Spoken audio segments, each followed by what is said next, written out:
रुसाउने त यहीँ देख्छु त उठौँ ग्यारे जाम जाम फेरि कराउने भने अब त अति भयो न त काम गरेका छौ न त पैसा फिर्ता दिएको छौ अब त तिमीलाई म कानुनी उपचार गर्छु एमाले पार्टी लिएर जान्छु त्यसले पनि सकेन भने काङ्ग्रेस पार्टीमा लिएर जान्छु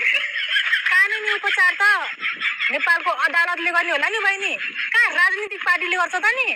जनतालाई न्याय नगरेको नेतालाई न्याय नमरेको देश हो नेपाल त्यही भएर अदालतमा होइन पार्टीमा लिएर जान्छु तिमीलाई 2 दिनको टाइम दिएको छु आफै कुरा बुझौ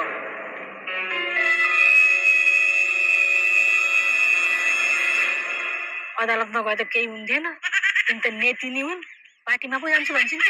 बर्बादै हुन्छ पार्टीमा गयो भने त अहिले त फेरि अदालतले पार्टीका मान्छेलाई भट न्याय दिन्छ नभए यिनकै पक्षमा न्याय दिएर पैसा तिर हामीलाई भन्ने हो कि त्यो बेइज्जती हुनुभन्दा त बरु तिर्दिन